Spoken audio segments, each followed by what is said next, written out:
Un couple, amoureux depuis 3 ans, s'offre un week-end de rêve à bord de son bateau. Mais, dans la nuit, l'escapade romantique vire à la tragédie. C'était suspect et ça n'avait aucun sens. Pour avoir cet argent, il n'y avait qu'une solution.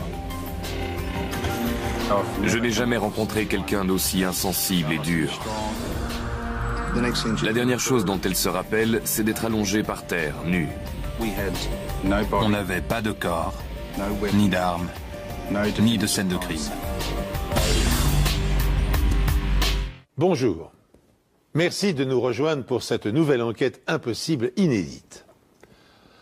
En écumant autrefois les mers du globe, les pirates s'étaient rendus tristement célèbres dans l'histoire de la navigation. De nos jours, quelques-uns d'entre eux s'attaquent toujours aux navires qui croisent en mer Rouge ou dans le détroit de Malacca. Mais qu'en est-il lorsqu'une femme prétend que son bateau a été attaqué dans la baie de Brisbane? Les policiers australiens seraient en droit de penser qu'elle plaisante, s'ils ne l'avaient pas retrouvée à garde et terrorisée sur le pont. Et surtout, s'ils n'avaient pas découvert que son compagnon baignait dans une mare de sang.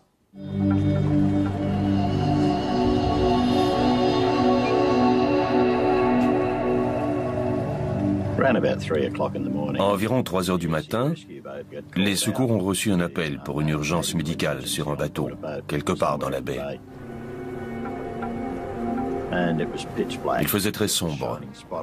À l'aide de projecteurs, on cherchait le bateau qui était censé être en détresse.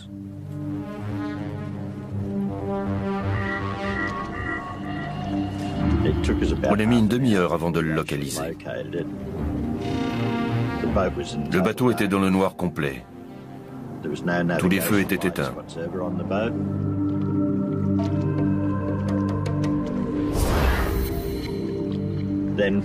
Puis on a vu une femme debout à l'arrière du bateau. Bonjour, est-ce que tout va bien? Le skipper l'a interpellée et lui a demandé s'il y avait une urgence médicale à bord. Elle a répondu oui.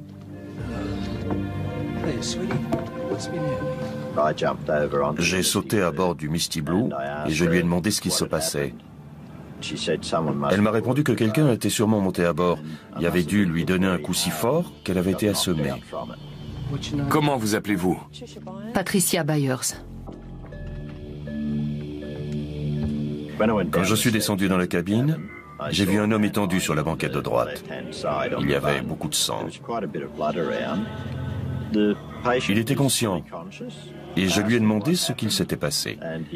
Il m'a répondu que quelqu'un était monté à bord, qu'il avait entendu sa femme l'appeler, qu'il avait sursauté et que c'est à ce moment-là qu'il avait dû se cogner la tête.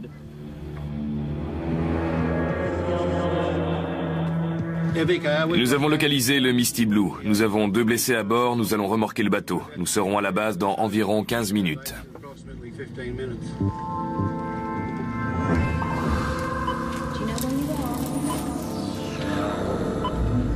L'homme et sa compagne sont immédiatement transportés à l'hôpital. La police est déjà sur place. Quand on est arrivé, on a vu John Asquith et Patricia Byers. L'équipe médicale s'occupait de la blessure de John à la tête. Ils semblaient très fatigués mais restaient relativement calmes face à nous. Ils ne comprenaient pas ce qui venait de leur arriver. Pendant que John recevait les soins nécessaires, on a essayé d'établir ce qui s'était passé au cours de cette soirée. Patricia a déclaré qu'il se promenait dans la baie de Morenton l'après-midi, quand le bateau était tombé en panne à cause d'un problème de filtre à gasoil.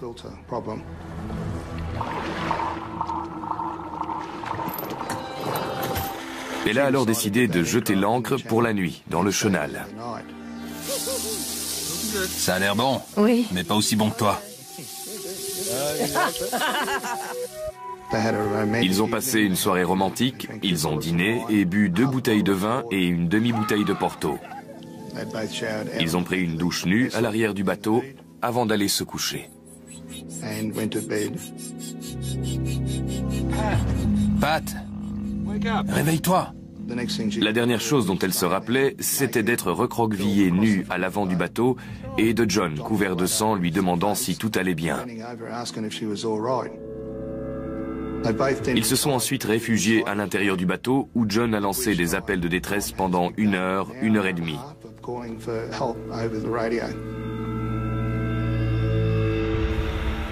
Mais il s'avère que la blessure de John n'est pas une simple bosse. Le médecin m'a dit que John avait été blessé par balle.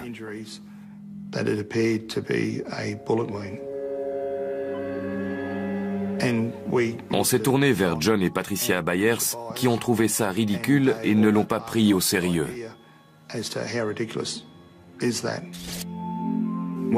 Quand on se prend une balle, on le sait. Les policiers se trouvent confrontés à un scénario extravagant. Un couple s'accorde une soirée amoureuse à bord de son bateau. Au milieu de la nuit, la femme reprend conscience après avoir été assommée. Elle est nue, désorientée, et son compagnon blessé à la tête et couvert de sang. Les radiographies révèlent que des fragments de métal se sont logés profondément dans le crâne de John Asquith. Qui est l'auteur de l'agression et quel est son mobile, puisque rien n'a été volé à bord? On s'est rendu à l'hôpital pour interroger John et Patricia sur ce qui s'était passé. Mais Patricia était introuvable. Elle n'était pas à l'hôpital. Il était alors crucial pour nous de la retrouver. 2 scénarios étaient envisageables. Soit quelqu'un était monté à bord du bateau, avait agressé Patricia et tiré sur John, soit ils étaient seuls sur le bateau. Une arme se trouvait à bord. Il ne restait plus qu'à établir à qui cette arme appartenait. À John, à Patricia ou à une tierce personne. La police recherche l'unique témoin de ce qui s'est passé sur le Misty Blue, Patricia Byers. Elle n'est ni à l'hôpital, où les radios confirment que John a été blessé par balle, ni chez elle. On s'est rendu chez elle, mais il n'y avait personne. Ensuite, l'hôpital nous a appelés pour nous dire qu'elle était venue rendre visite à John.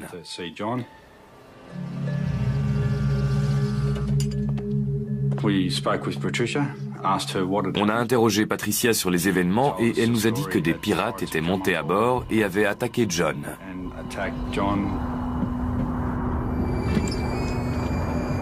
Elle nous a dit que quelqu'un avait tiré sur John, que c'était peut-être les pirates qui lui avaient tiré dans la tête. Pourtant, Patricia n'a fait aucune allusion à cela lors de son premier interrogatoire. Oublier un tel détail n'a rien d'insignifiant. On lui a demandé s'il y avait une arme à bord. Elle nous a répondu non. Puis on lui a demandé s'il avait une arme. Et elle nous a répondu qu'elle en avait 2 à son domicile et 1 à son travail. Je lui ai demandé si elle voulait bien nous accompagner à son domicile pour récupérer les armes. Elle a coopéré et nous a montré où se trouvait la carabine à air comprimé. Puis elle nous a donné la carabine 22 long rifle qui était équipée d'un viseur.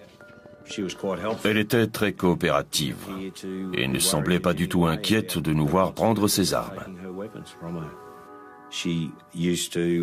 Quand elle allait pêcher, elle avait l'habitude de tirer sur les requins. Elle tirait aussi sur les chats qui venaient attaquer ses perroquets.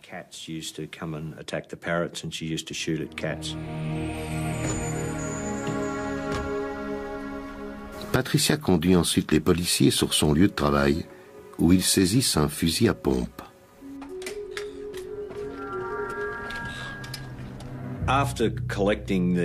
Après la saisie des armes, nous avons demandé à Patricia si elle voulait bien nous suivre au commissariat pour se soumettre à une audition filmée.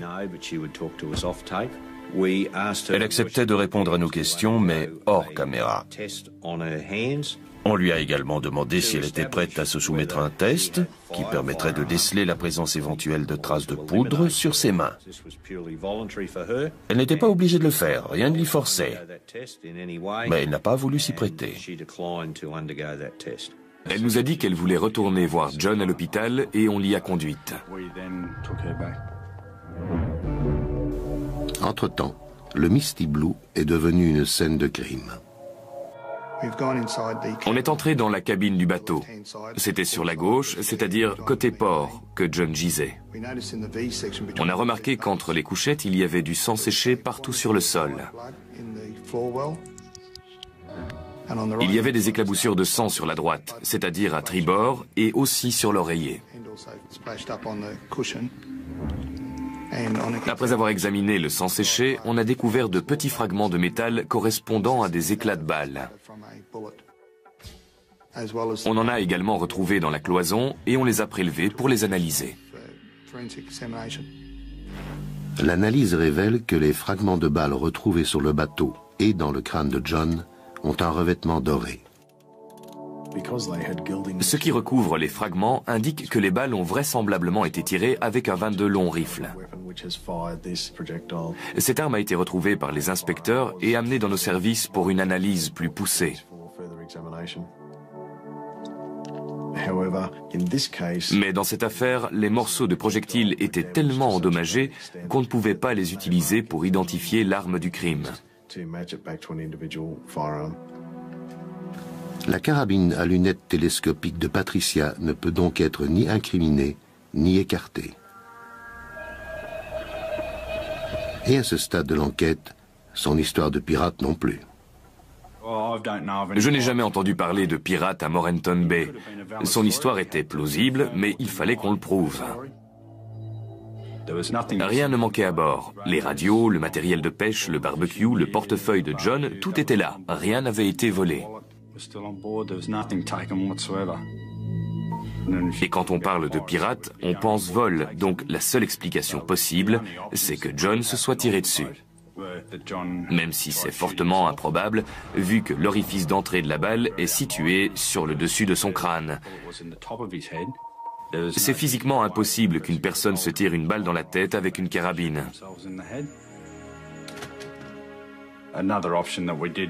L'autre explication possible, c'est que ce soit Patricia qui est tirée.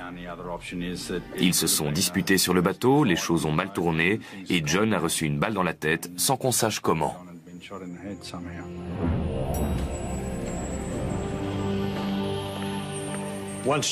Dès que l'état de John nous l'a permis, on est allé l'interroger à l'hôpital. On a décidé de montrer les armes à John pour s'assurer que c'était bien celles qui se trouvaient à leur domicile. Il a identifié le fusil à pompe et nous a dit que c'était celui de leur magasin.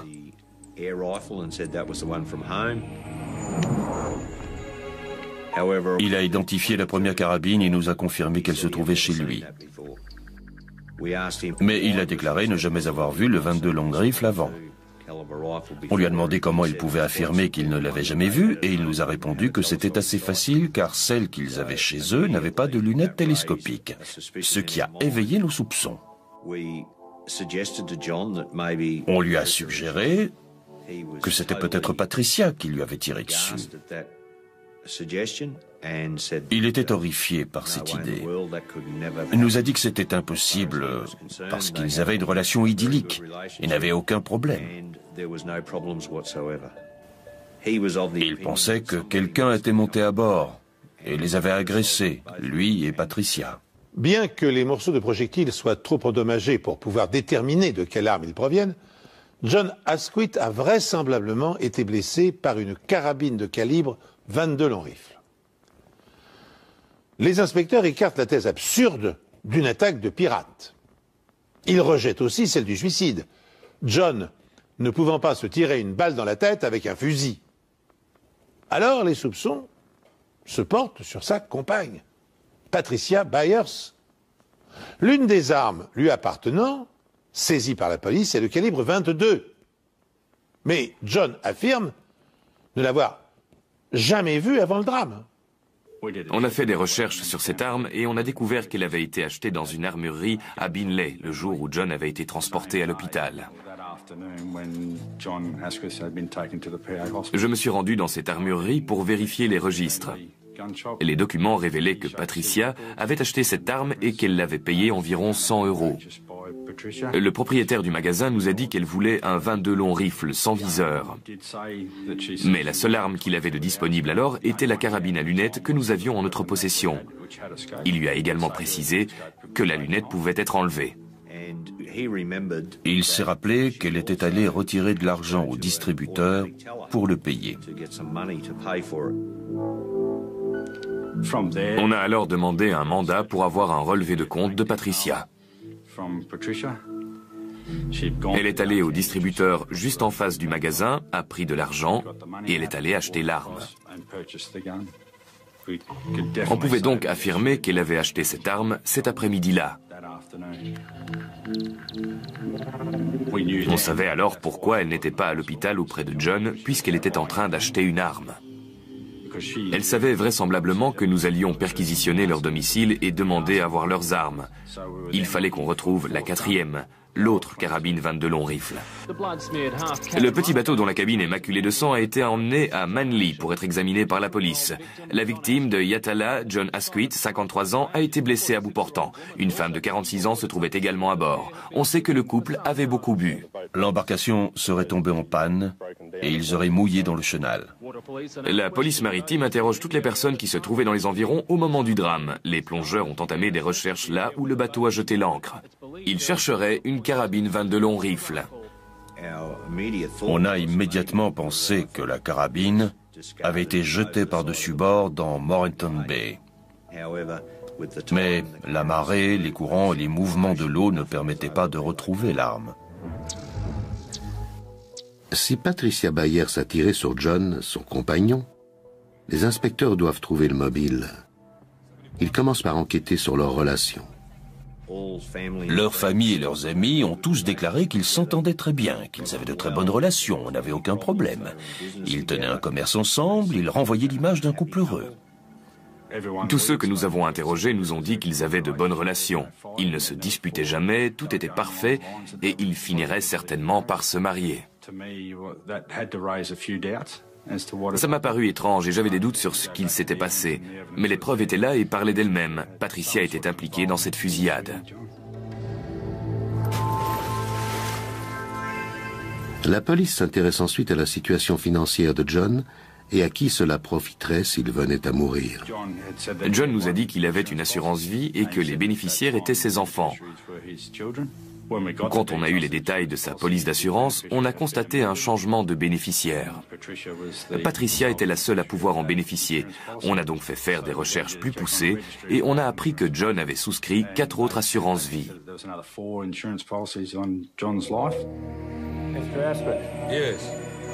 On a ensuite montré à John tous ces documents. Ces deux-là, il nous a dit qu'aucun des documents n'était signé de sa main. Aucun.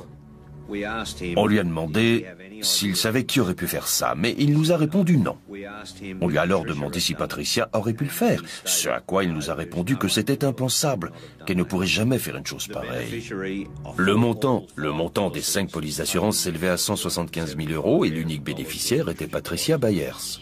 Au fur et à mesure que les éléments du puzzle se mettent en place, la culpabilité de Patricia Byers s'impose aux yeux des enquêteurs. Car si John avait succombé à sa blessure, elle se serait approprié les primes des 5 assurances vie soi-disant souscrites en sa faveur par son compagnon. Pour le prouver et pouvoir accuser Patricia de tentative de meurtre, les policiers confient à un graphologue les documents afin qu'il détermine qui les a falsifiés. Dans la plupart des cas de contrefaçon de signature, la personne essaie de reproduire ce qu'on appelle la représentation picturale de la signature originale. Quand on compare la signature de John Asquith à celles qui sont mises en cause, on remarque que la personne a essayé d'en reproduire les boucles et les spirales.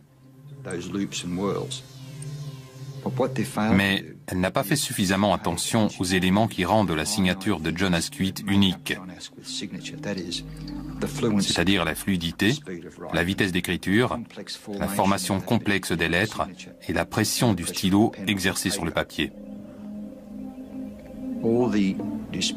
Dans cette affaire, toutes les signatures imitées ne parviennent pas à reproduire ces caractéristiques. Ce n'est pas John qui a signé ces documents et les signatures contrefaites sont l'œuvre d'une seule personne.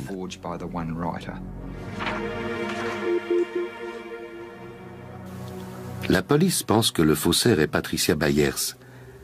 Non seulement tous ces documents ont été envoyés à une seule et même adresse, celle de sa boîte postale, mais lorsque les inspecteurs examinent les registres d'un centre médical où un examen a été passé afin de pouvoir souscrire à l'une des polices d'assurance, les soupçons se confirment. Il n'y avait aucun rendez-vous au nom de John Asquith. Le seul rendez-vous était au nom de Joanne Asquith. On lui a fait une prise de sang et remis un certificat. Le double de la facture était également au nom de Joanne Asquith.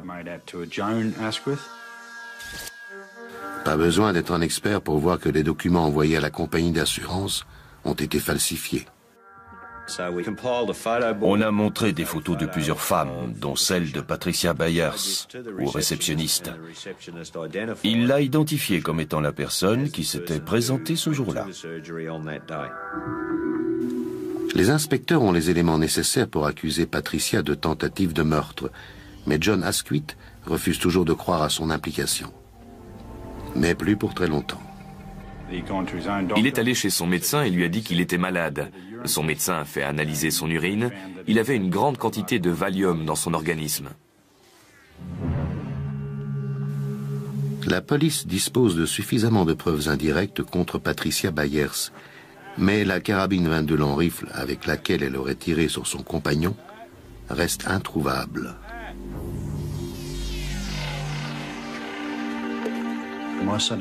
Mon fils Ashley était en train de pêcher quand il a aperçu la crosse ou le canon d'un fusil. On ne trouve pas ce genre de choses tous les jours au bord de la rivière. On avait entendu parler d'une fusillade sur un bateau et le lendemain, c'était à la télé et dans les journaux. On a fait le rapprochement et on s'est dit qu'il y avait peut-être un rapport. On a donc décidé de l'amener à la police. Détail étonnant. Ce sont les voisins de Patricia Byers qui retrouvent par hasard la crosse de la carabine dans la rivière. Il s'avère qu'elle fait partie d'une arme de calibre 22 long rifle. Une question se pose désormais. Est-ce celle dont s'est servie Patricia pour faire feu sur son amant?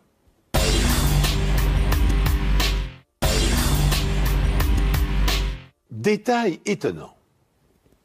Ce sont les voisins de Patricia Byers qui retrouvent par hasard la crosse de la carabine dans la rivière. Il s'avère qu'elle fait partie d'une arme de calibre 22 long rifle. Une question se pose désormais. Est-ce celle dont s'est servie Patricia pour faire feu sur son amant?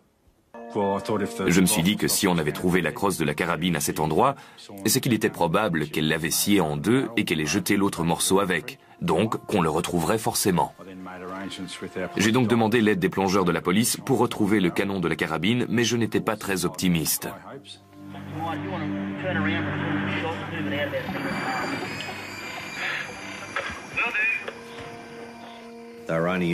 Après seulement 40 minutes, un des plongeurs a retrouvé le canon d'un 22 long rifle.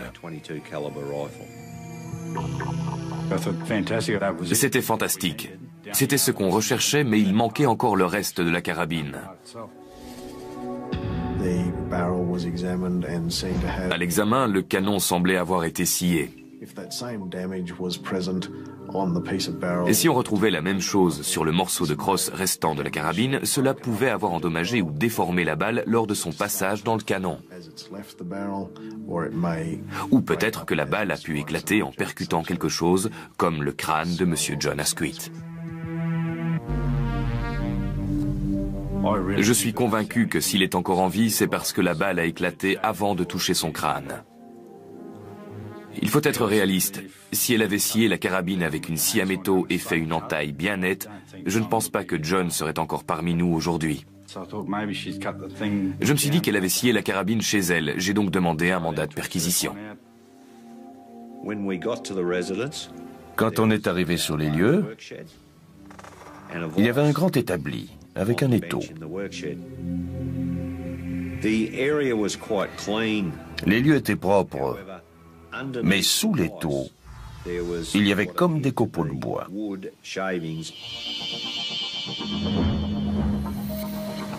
Les copeaux, ainsi que la crosse de la carabine, sont confiés à un spécialiste afin de déterminer s'ils coïncident. On a commencé par couper un bout de la crosse pour déterminer la nature du bois. Il s'agissait d'un bois dur. On l'a ensuite placé dans un microtome, qui est un outil tranchant. La lame permet de couper des morceaux très fins sur les 3 surfaces à étudier. On a ensuite teint ces lamelles avec de la safranine, qui met en relief la structure du bois. On les a placées sur une lame de microscope afin de pouvoir observer l'anatomie du bois. On peut comparer ça à des empreintes digitales. Chaque variété de bois a des caractéristiques anatomiques très particulières. On peut les observer au microscope et ensuite entrer ces caractéristiques dans une base de données qui donnera les différents types de bois possibles. Dans cette affaire, il s'agissait d'une variété de bétula, du bouleau, un bois dur de l'hémisphère nord.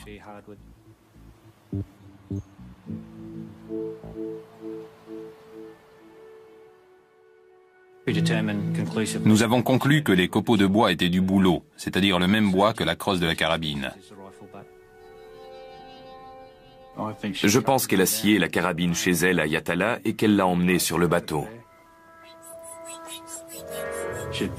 Elle avait prévu de faire une balade en mer ce week-end-là. Tout devait se passer ce week-end.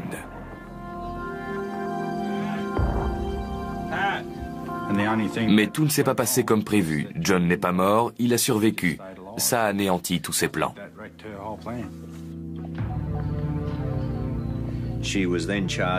Elle a donc été accusée de tentative de meurtre, de coups et blessures avec intention de donner la mort, et de faux et usage de faux. Malgré les preuves qu'on lui présente, John Asquith ne peut se résoudre à croire que la femme qu'il aime a tenté de l'assassiner. Mais 2 mois après l'arrestation et la libération, sous caution, de Patricia qui attend son procès, John change d'avis. Un jour, après avoir mangé ce que Patricia lui avait préparé, John a commencé à se sentir vraiment très mal. Il avait très envie de dormir, il se cognait partout et avait du mal à rester éveillé. Il est allé chez son médecin et lui a dit qu'il était malade. Son médecin a fait analyser son urine. Il y avait une grande quantité de Valium dans son organisme. Il nous a déclaré ne pas suivre de traitement et n'avoir pris aucun médicament depuis sa sortie de l'hôpital. Ça ne pouvait être qu'elle. Elle avait mis quelque chose dans sa nourriture. Cette prise de conscience a eu l'effet d'une bombe sur John. Il a complètement changé d'attitude et a compris que Patricia, la femme avec qui il vivait, et selon lui avec qui il avait une relation merveilleuse, avait essayé de le tuer. La police est sur le point de découvrir que John n'est pas la seule victime de Patricia Byers. Tandis que John Asquith découvre l'atroce vérité, Patricia Byers comparaît devant une cour de justice. Après 2 semaines de procès, le jury la déclare coupable de tentative de meurtre. Elle est condamnée à 12 ans de prison. L'estimant devenue inoffensive et incapable de récidiver, le juge lui accorde une mise en liberté conditionnelle après 3 ans d'incarcération. Quelques semaines plus tard, une information fracassante révèle que Patricia n'en était pas à son coup d'essai. J'ai reçu l'appel d'une femme qui s'inquiétait pour son père, qui avait vécu avec Patricia Byers. Après avoir pris connaissance de cette histoire dans les médias, elle a eu peur pour son père car tous ses biens, maisons, voitures, bateaux appartenaient désormais à Patricia. Comment peux-tu me faire ça? Selon la fille de Carl, Patricia Byers et son père étaient ensemble depuis 8 ans, quand il l'a apparemment quittée le 6 juillet 1990. Sans nouvelles de leur père, ses filles ont téléphoné à Patricia, qui leur a dit qu'ils s'étaient séparés et qu'il était parti en Thaïlande rejoindre sa petite amie thaïlandaise. Elle semblait très émue, elle criait et pleurait. Elle avait l'air très contrariée par cette séparation. Tout me semble parfait jusque-là. Oui. Vas-y, amuse-toi bien. Merci beaucoup. Selon Ross Roberts, son patron, Carl Godkens avait l'intention de rejoindre sa petite amie thaïlandaise et de ne revenir que 2 mois plus tard. Il l'a vue pour la dernière fois 3 jours avant son départ. Il m'a demandé si je voulais aller boire une bière et je savais que j'allais être mal à l'aise. Donc j'ai refusé son invitation parce que je ne voulais pas m'immiscer dans ses problèmes conjugaux. D'accord, merci, à la prochaine. Ils sont restés dans la voiture un petit moment parce que Carl avait demandé une avance sur salaire. Ils ont convenu que Carl lui rembourserait plus tard ou que la somme serait déduite de son salaire. Ce n'était pas un problème, car c'était un homme intègre et droit. Je lui ai serré la main en lui souhaitant bonne chance et je lui ai dit qu'on se verrait à son retour. Il était surpris de recevoir environ 2 semaines plus tard une lettre dactylographiée de Carl. C'était une lettre de démission disant qu'il ne reviendrait pas. Qu'il s'était arrangé avec Trish pour la maison.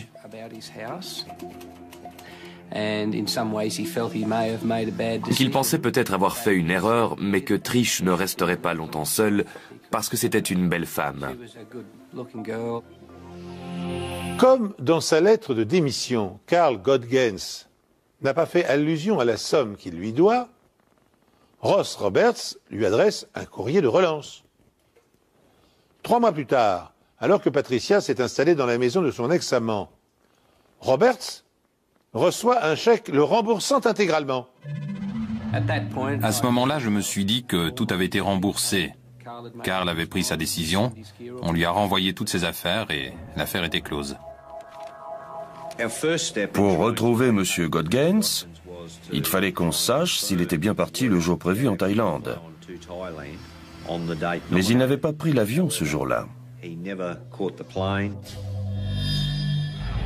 J'ai contacté la compagnie aérienne qui m'a dit qu'une femme prétendant être Madame Godkens avait annulé la réservation. Elle avait annulé la réservation et avait demandé à être remboursée. Toutes nos tentatives pour le retrouver restaient vaines. La seule chose qui permet de dire que Carl est vivant et en Australie sont les mouvements sur son compte bancaire. Notamment l'achat d'une voiture 4 mois après sa disparition. S'il avait signé ce reçu, ça voulait dire qu'il était toujours en Australie et qu'il avait encore des contacts avec Patricia. Ou bien que quelqu'un avait accès à sa carte bancaire et avait imité sa signature sur la facture de la voiture. J'ai donc envoyé la lettre de démission ainsi que du courrier professionnel écrit par Carl à des experts. Les experts ont conclu que la signature et la lettre n'étaient pas de Carl Godkens.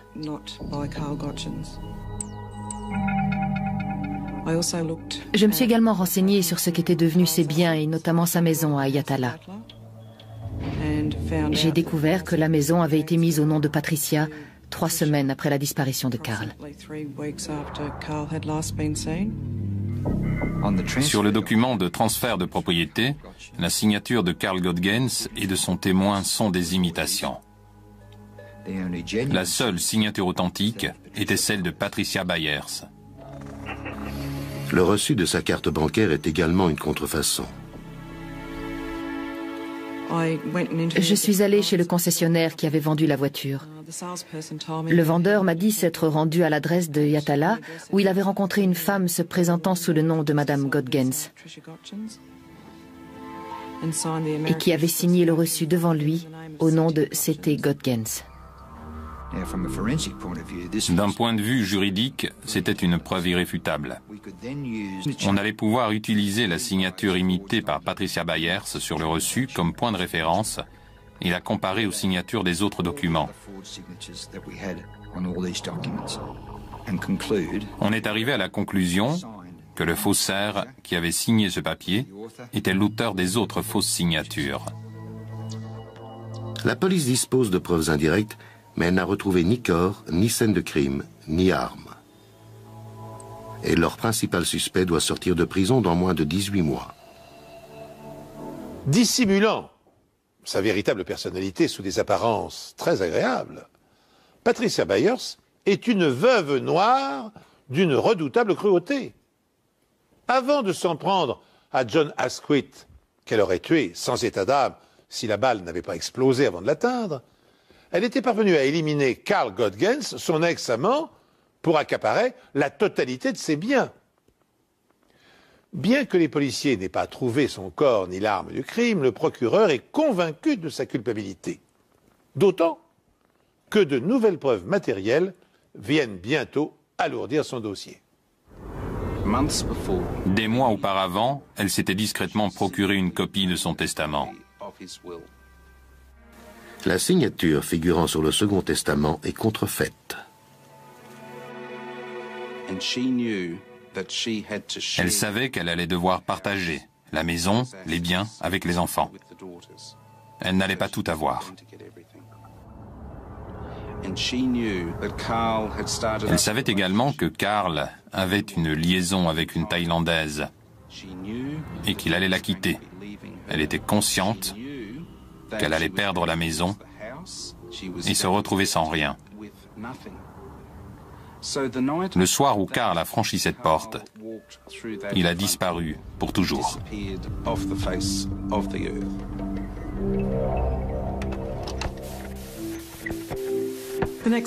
L'étape suivante était de vérifier qu'il ne restait pas de preuves dans la maison.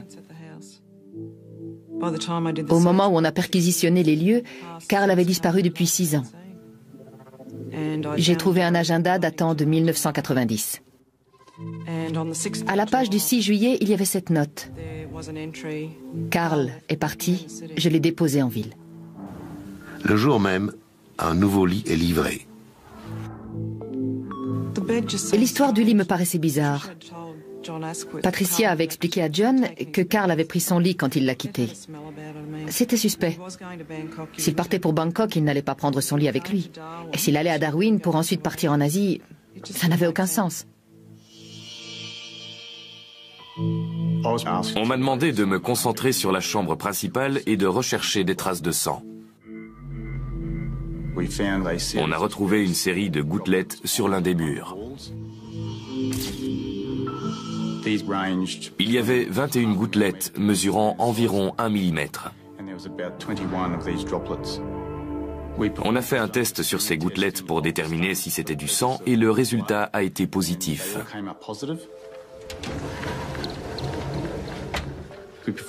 Sur le sol de la chambre, on a vaporisé du luminol. On recherchait là aussi des traces de sang. La moquette était posée comme ça, à même le sol. Ce qui m'a paru étrange, c'est qu'il n'y avait rien en dessous, pas de T-bode.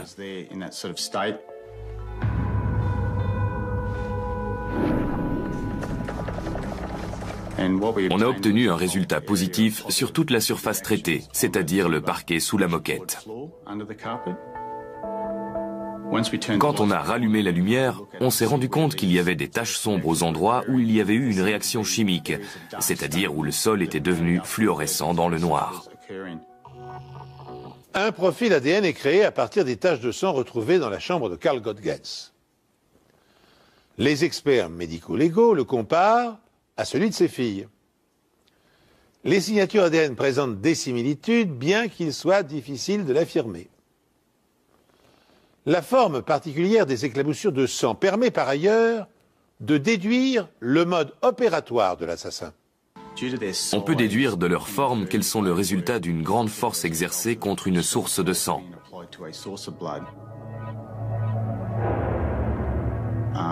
Quelque chose tel qu'un traumatisme provenant d'un objet contondant, ou encore d'un coup de feu.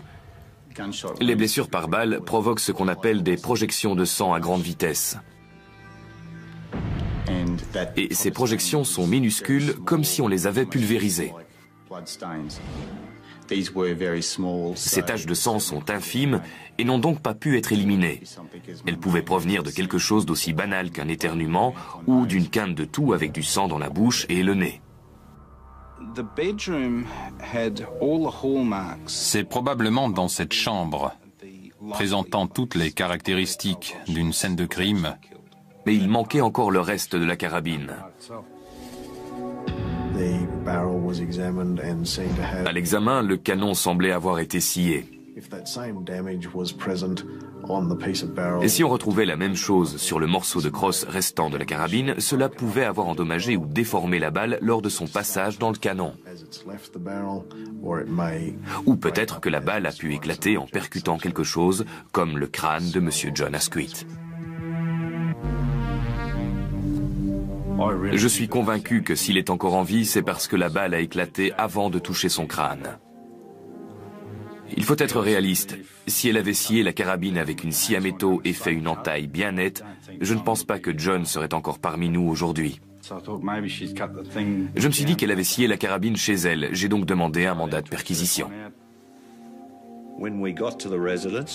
Quand on est arrivé sur les lieux, il y avait un grand établi avec un étau.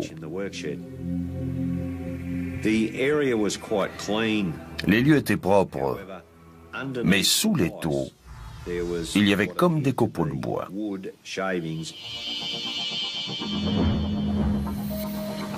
Les copeaux, ainsi que la crosse de la carabine, sont confiés à un spécialiste afin de déterminer s'ils coïncident.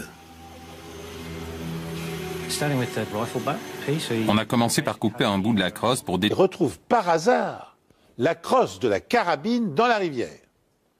Il s'avère qu'elle fait partie d'une arme de calibre 22 long rifle. Une question se pose désormais. Est-ce celle dont s'est servie Patricia pour faire feu sur son amant?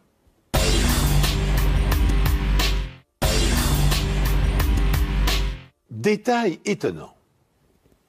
Ce sont les voisins de Patricia Byers qui retrouvent par hasard la crosse de la carabine dans la rivière. Il s'avère qu'elle fait partie d'une arme de calibre 22 long rifle. Une question se pose désormais. Est-ce celle dont s'est servie Patricia pour faire feu sur son amant? Je me suis dit que si on avait trouvé la crosse de la carabine à cet endroit, c'est qu'il était probable qu'elle l'avait scié en deux et qu'elle ait jeté l'autre morceau avec, donc qu'on le retrouverait forcément. J'ai donc demandé l'aide des plongeurs de la police pour retrouver le canon de la carabine, mais je n'étais pas très optimiste.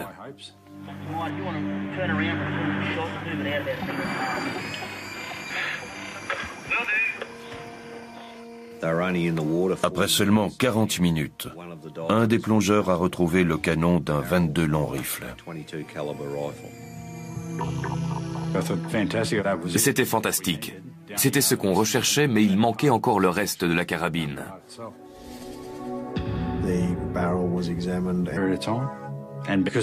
Après avoir pris connaissance de cette histoire dans les médias, elle a eu peur pour son père car tous ses biens, maisons, voitures, bateaux appartenaient désormais à Patricia.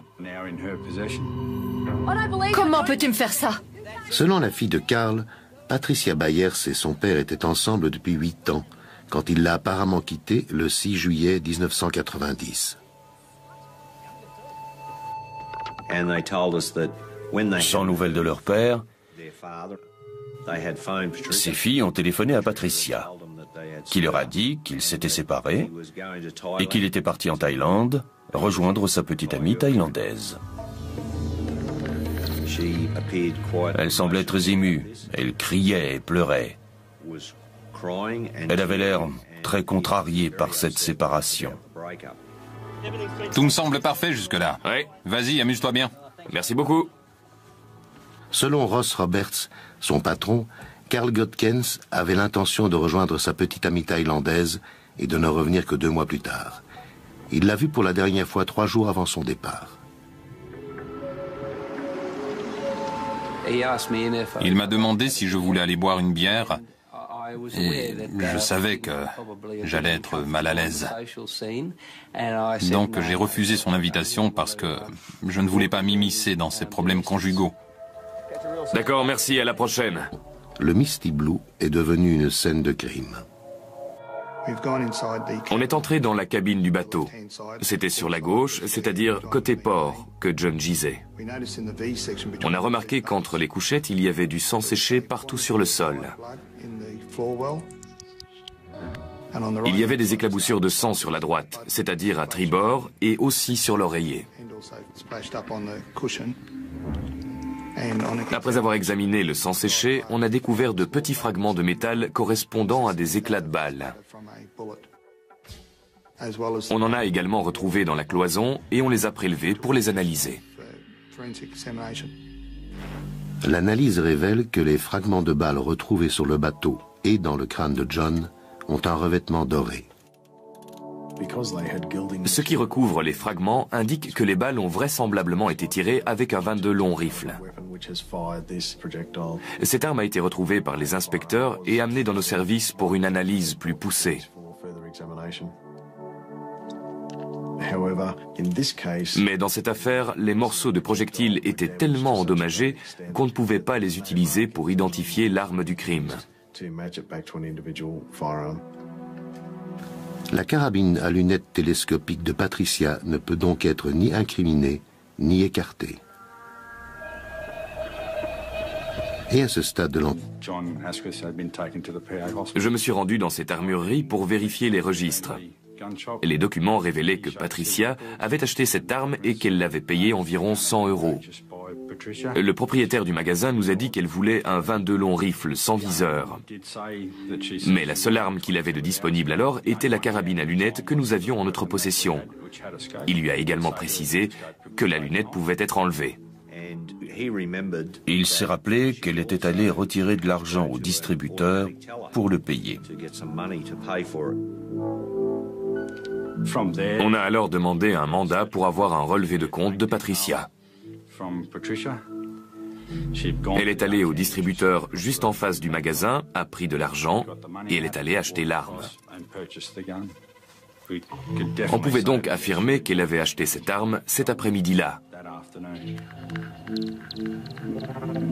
On savait alors pourquoi elle n'était pas à l'hôpital auprès de John, puisqu'elle était en train d'acheter une arme. Elle savait vraisemblablement que nous allions perquisitionner leur domicile et demander à voir leurs armes. Il fallait qu'on retrouve la 4e, l'autre carabine 22 long rifle. Le petit bateau dont la cabine est maculée de sang a été emmené à Manly pour être examiné par la police. La victime de Yatala, John Asquith, 53 ans, a été blessée à bout portant. Une femme de 46 ans se trouvait également à bord. On sait que le couple avait beaucoup bu. L'embarcation serait Correspondant à des éclats de balles. On en a également retrouvé dans la cloison et on les a prélevés pour les analyser. l'analyse révèle que les fragments de balles retrouvés sur le bateau et dans le crâne de John ont un revêtement doré. Ce qui recouvre les fragments indique que les balles ont vraisemblablement été tirées avec un 22 long rifle. Cette arme a été retrouvée par les inspecteurs et amenée dans nos services pour une analyse plus poussée. Mais dans cette affaire, les morceaux de projectiles étaient tellement endommagés qu'on ne pouvait pas les utiliser pour identifier l'arme du crime. La carabine à lunettes télescopiques de Patricia ne peut donc être ni incriminée ni écartée. Et à ce stade de l'enquête, son histoire de pirate non plus. Je n'ai jamais entendu parler de pirate à Moreton Bay. Son histoire était plausible, mais il fallait qu'on le prouve. Rien ne manquait à bord. Les radios, le matériel de pêche, le barbecue, le portefeuille de John, tout était là. Rien n'avait été volé. Et quand on parle de pirate, on pense vol, donc la seule explication possible, c'est que John se soit tiré dessus. même si c'est fortement... Le vendeur m'a dit s'être rendu à l'adresse de Yatala, où il avait rencontré une femme se présentant sous le nom de Madame Godgens, et qui avait signé le reçu devant lui au nom de C.T. Godgens. D'un point de vue juridique, c'était une preuve irréfutable. On allait pouvoir utiliser la signature imitée par Patricia Byers sur le reçu comme point de référence et la comparer aux signatures des autres documents. On est arrivé à la conclusion que le faussaire qui avait signé ce papier était l'auteur des autres fausses signatures. La police dispose de preuves indirectes, mais elle n'a retrouvé ni corps, ni scène de crime, ni armes. Et leur principal suspect doit sortir de prison dans moins de 18 mois. Dissimulant sa véritable personnalité sous des apparences très agréables, Patricia Byers est une veuve noire d'une redoutable cruauté. Avant de s'en prendre à John Asquith, qu'elle aurait tué sans état d'âme si la balle n'avait pas explosé avant de l'atteindre, elle était parvenue à éliminer Carl Godgens, son ex-amant, pour accaparer la totalité de ses biens. Bien que les policiers n'aient pas trouvé son corps ni l'arme du crime, le procureur est convaincu de sa culpabilité. D'autant que de nouvelles preuves matérielles bancaire et avait imité sa signature sur la facture de la voiture. J'ai donc envoyé la lettre de démission ainsi que du courrier professionnel écrit par Carl à des experts. Les experts ont conclu que la signature et la lettre n'étaient pas de Carl Godgens.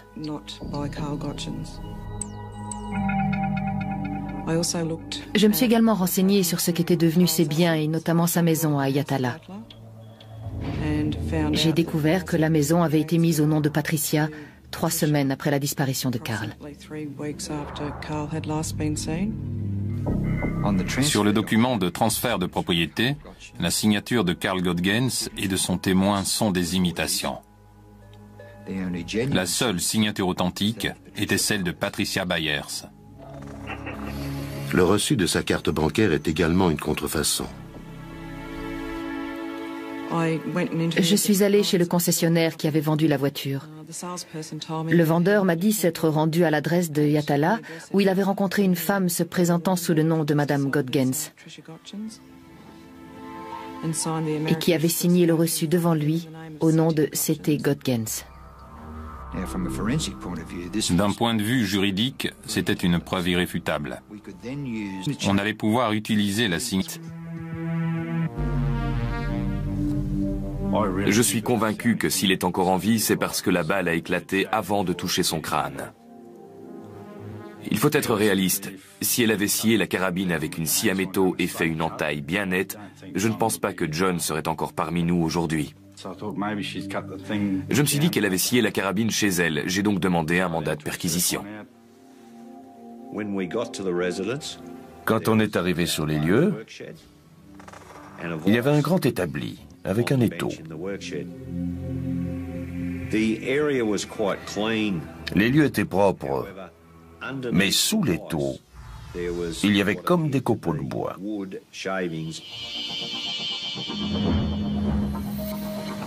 Les copeaux, ainsi que la crosse de la carabine, sont confiés à un spécialiste afin de déterminer s'ils coïncident.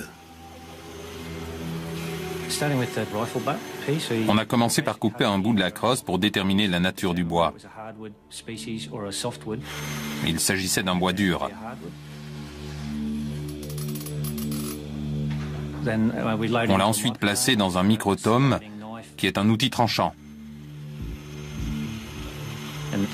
La lame permet de couper des morceaux très fins sur les 3 surfaces à étudier. On a ensuite teint ces lamelles avec de la safranine qui met en relief la structure du bois. Encore des contacts avec Patricia. Ou bien que quelqu'un avait accès à sa carte bancaire et avait imité sa signature sur la facture de la voiture. J'ai donc envoyé la lettre de démission ainsi que du courrier professionnel écrit par Carl à des experts. Les experts ont conclu que la signature et la lettre n'étaient pas de Carl Götgens.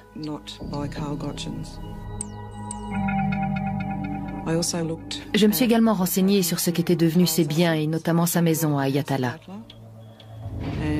J'ai découvert que la maison avait été mise au nom de Patricia 3 semaines après la disparition de Carl. Sur le document de transfert de propriété, la signature de Carl Götgens et de son témoin sont des imitations. La seule signature authentique était celle de Patricia Byers. Le reçu de sa carte bancaire est également une contrefaçon.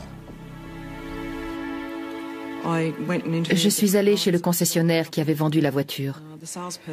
Le vendeur m'a dit s'être rendu à l'adresse de Yatala, où il avait rencontré une femme se présentant sous le nom de Madame Götgens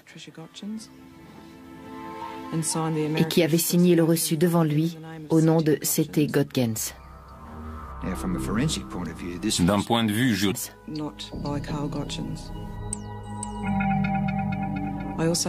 je me suis également renseignée sur ce qu'étaient devenus ses biens et notamment sa maison à Yatala. J'ai découvert que la maison avait été mise au nom de Patricia 3 semaines après la disparition de Carl. sur le document de transfert de propriété, la signature de Carl Götgens et de son témoin sont des imitations. La seule signature authentique était celle de Patricia Byers. Le reçu de sa carte bancaire est également une contrefaçon. Je suis allée chez le concessionnaire qui avait vendu la voiture. Le vendeur m'a dit s'être rendu à l'adresse de Yatala, où il avait rencontré une femme se présentant sous le nom de Madame Götgens et qui avait signé le reçu devant lui au nom de C.T. Götgens. D'un point de vue juridique, c'était une preuve irréfutable. On allait pouvoir utiliser la signature imitée par Patricia Byers sur le reçu comme point de référence et la comparer aux signatures des autres documents. On est arrivé à la conclusion que le faussaire qui avait signé ce papier était l'auteur des autres fausses signatures. La police dispose de preuves indirectes, mais elle n'a retrouvé ni corps. Le bateau était dans le noir complet. Tous les feux étaient éteints.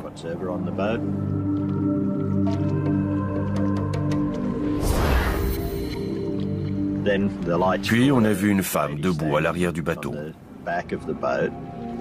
Bonjour, est-ce que tout va bien? Le skipper l'a interpellée et lui a demandé s'il y avait une urgence médicale à bord. Elle a répondu oui.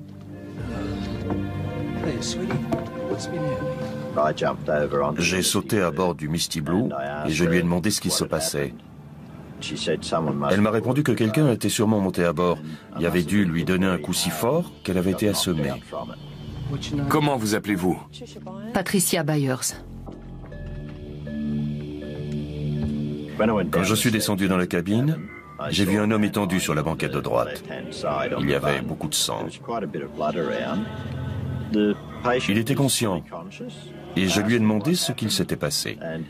Il m'a répondu que quelqu'un était monté à bord, qu'il avait entendu sa femme l'appeler, qu'il avait sursauté et que c'est à ce moment-là qu'il avait dû se cogner la tête.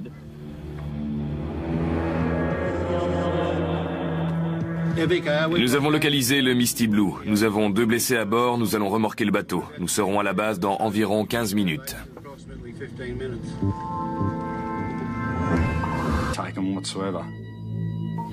Et quand on parle de pirates, on pense vol, donc la seule explication possible, c'est que John se soit tiré dessus. Même si c'est fortement improbable, vu que l'orifice d'entrée de la balle est situé sur le dessus de son crâne. C'est physiquement impossible qu'une personne se tire une balle dans la tête avec une carabine.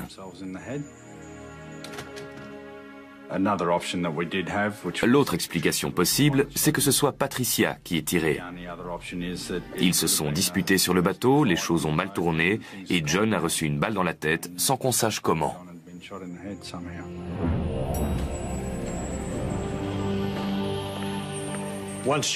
Dès que l'état de John nous l'a permis, on est allé l'interroger à l'hôpital. On a décidé de montrer les armes à John pour s'assurer que c'était bien celles qui se trouvaient à leur domicile. Il a identifié le fusil à pompe et nous a dit que c'était celui de leur magasin.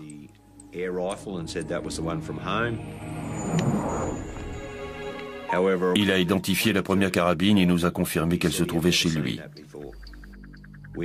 Mais il a déclaré ne jamais avoir vu le 22 longue rifle avant. On lui a demandé comment il pouvait affirmer qu'il ne l'avait jamais vu et il nous a répondu que c'était assez facile car celles qu'ils avaient chez eux n'avaient pas de lunettes télescopiques, ce qui